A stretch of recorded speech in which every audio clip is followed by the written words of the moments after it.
तो गोपी ने क्या किया कि मटकी को ऊपर बांधा। गोपी ने मटकी को ऊपर बांधा है तो अब समिति के मेंबर भी ठीक ठाक थे सब, तो कुछ ने कहा कि अरे आओ चढ़ो हमारे ऊपर। 5-7 नीचे खड़े हुए, इनके ऊपर 3-4 खड़े हुए। अब सबसे ऊपर कौन चढ़े? ठाकुर जी चढ़े। ठाकुर जी सबसे ऊपर क्यों चढ़े? क्योंकि ठाकुर जी पहले स्वयं तुमको उनको पाना नहीं है।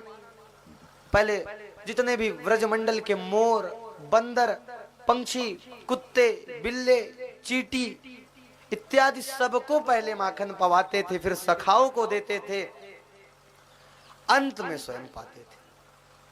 क्योंकि बाल लीलाओं को कर रहे हैं परंतु है तो ठाकुर ही। तो भगवान का तो स्वभाव ही है, अब हम सब भगवान के बच्चे हैं, उनकी वही अंश रूप में हमारे अंदर विद्यमान है। तो ये तो माता पिता का धर्म भी होता है कि स्वयं भूखे रह लेंगे लेकिन बालक भूखा नहीं सोना चाहिए।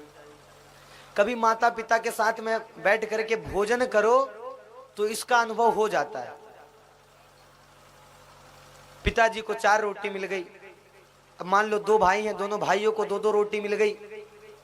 अब रसोई में भी 4-5 रोटी बची हुई है, तो जो है माँ ये कभी नहीं कहेगी कि अब 4 ही बची, एक काम करो एक एक तुम दोनों ले लो।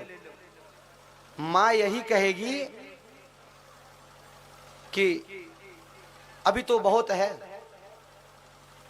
अभी तुम दोनों 2-2 ले लो। और यदि मान लो आप देख भी रहे हो कि रोटी नहीं बची है, 5 रोटी तो चाहिए, अब 1-2 रोटी बची है, तो माता जी क्या कह देंगी कि अरे नहीं, आज तुम जब बाहर खेलने चले गए थे तो मैंने चाय बनाया था, उसके साथ मैंने नाश्ता कर लिया था, तो इच्छा ही नहीं है, तुम खा लो, मुझे भूख नहीं है।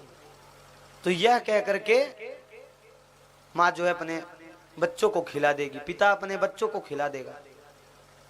तो अब पिता है तो पहले बच्चों का भी ध्यान देना पड़ेगा, भले बालक अवस्था में तो क्या हुआ है तो पिता ही। तो पहले सबको पवाते, फिर अंत में स्वयं पाते।